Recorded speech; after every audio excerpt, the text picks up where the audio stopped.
All right. Hi, guys. I'm Dr. Christina Carreau. I'm hanging out here today with Dr. Adam Bledsoe, and we are on day 3 of our Creating Calm in the Chaos. So today our topic is movement, and I'm super happy to have Dr. Bledsoe here to talk to us about, again, the what, the why not, and the how. So over to you, Adam.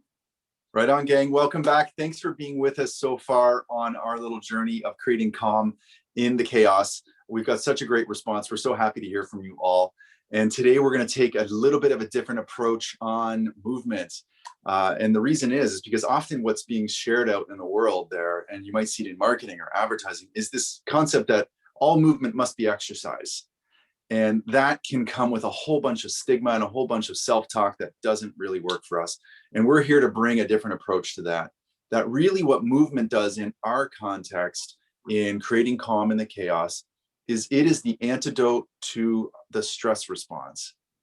When we come upon a tiger or some trigger in our life that gets our nervous system activated into that fight or flight system, that is meant to move us into action. But in our common society right now, we don't move like that anymore. We're often at our desks, we're often in our cars, we're more sedentary. So movement fills that need of our body fighting or flighting or running. So if we can find a way to move our body, we're going to actually diffuse that stress response. We're going to help those chemicals make their way out of our bloodstream. We're going to help our nervous system find its way back to calm. And then the lens, like the mindset we talked about on day 1, will have a completely different opportunity to land. We're going to feel calmer. We're going to feel more settled, and our nervous system and our body will feel relaxed. Excellent. Yeah, I love that. And I often am telling when I'm having these conversations, just talking about this idea of our bodies are designed to move. Right. They really are designed to move, and it's such a gift to be able to do that movement. And you're right. I think sometimes movement or exercise has increased stress levels for some people, right? We think of it Sure. as that thing that I'm supposed to do. And if we can, again, change that relationship so it becomes the thing that you get to do, because you love it and because it has all the added health benefits of, the physical, the mental, the emotional, this de-stressing, we can Right. start seeing it in a different light, right? So thanks for that. Right.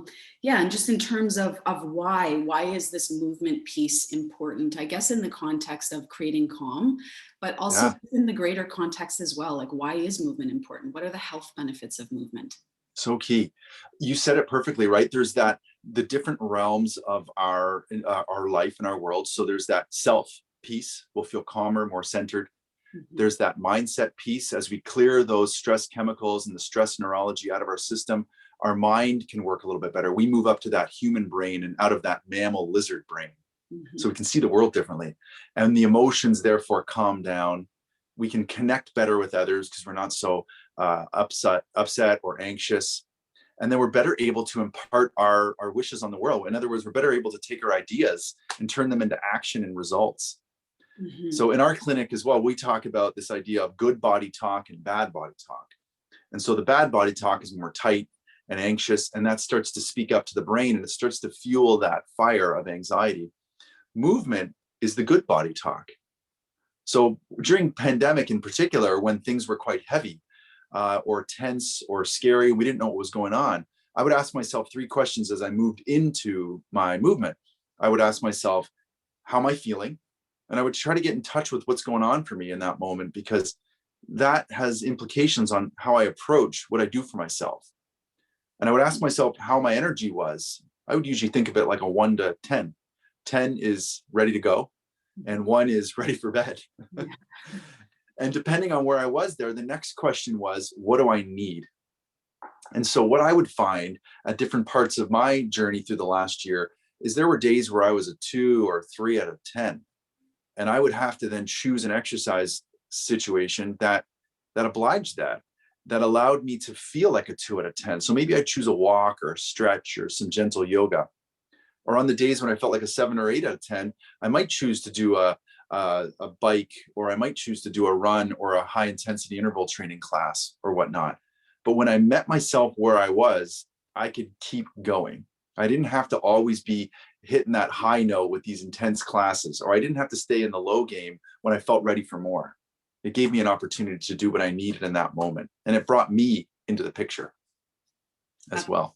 Amazing. Yeah. And so incredibly important. I feel like that resonates with me as well. I am kind of that autopilot, pre-COVID anyways, was autopilot with my spin classes and my, track training practice once a week and all of these things. And really when COVID hit and all of that went away, I got to develop a different relationship with exercise where I was more mindful. It wasn't just like Wednesdays I go to spin, Tuesday nights I go to track practice. It was sort of like what do I need? What is my body craving? Where is my energy at? So I think that's such an important thing that you've highlighted there for so many of us is recognizing, meeting your body where it's at.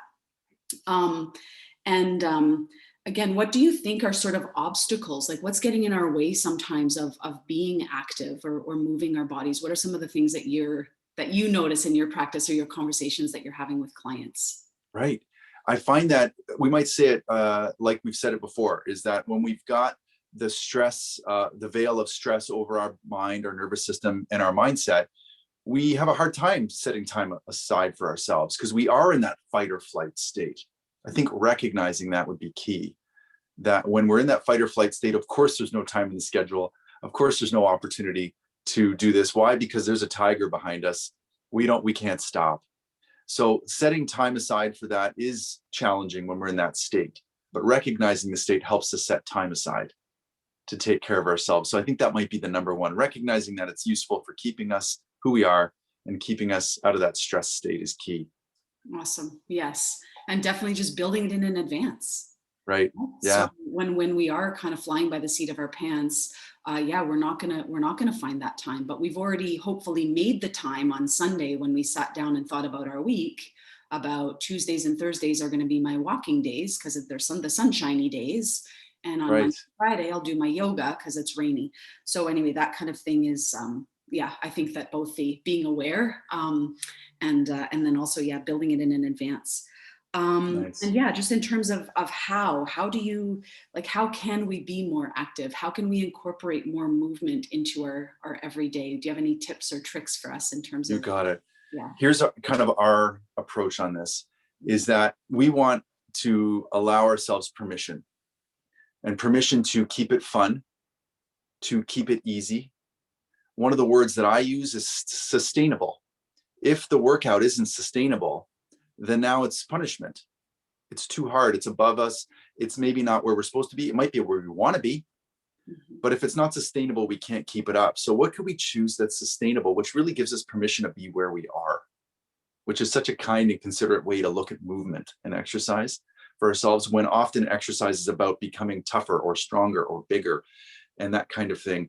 We want to give ourselves permission for where we are.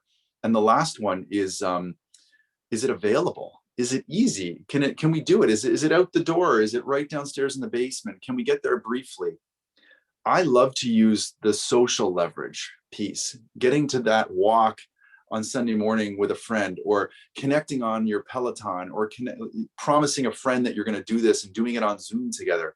That matters. It makes a huge difference because now it's fun with a buddy instead of work on your own. And then the last one is just look for that awe. Look for that that sigh. You know, when you're doing your exercise, what's going to make you feel good and feel better? Those little tiny sustainable steps are going to get you to your goal. Mm-hmm. Yeah, excellent. Okay, so many gems there. Thank you so much for that, Dr. Bledsoe. I think what I'm hearing loud and clear is slow and steady wins the race, attainable goals, sustainable movement. And that's, I mean, as important for movement as it is for life in general, right? We make sustainable changes that allow us to reach those attainable goals, because it is key. Like, we want life to be fun. So especially now, yes, more than ever. So anyway, thank you so much for that. That was extremely helpful. And I'm sure that there's going to be lots of useful information that people are going to glean from this conversation. And also just a reminder that Friday, April 2nd, Dr. Bledsoe and I are going to be doing a live, a question and a Q&A, a meditation, a hangout. We're going to be doing that over Zoom. So look for that, wait for that, and we'll hope to see you there. But until then, we're going to be hopping on here a few more times to talk stress management in 2 days' time, and then also to be talking about purpose a few days after that. So we'll look for you and we'll see you then. Take care. Take care.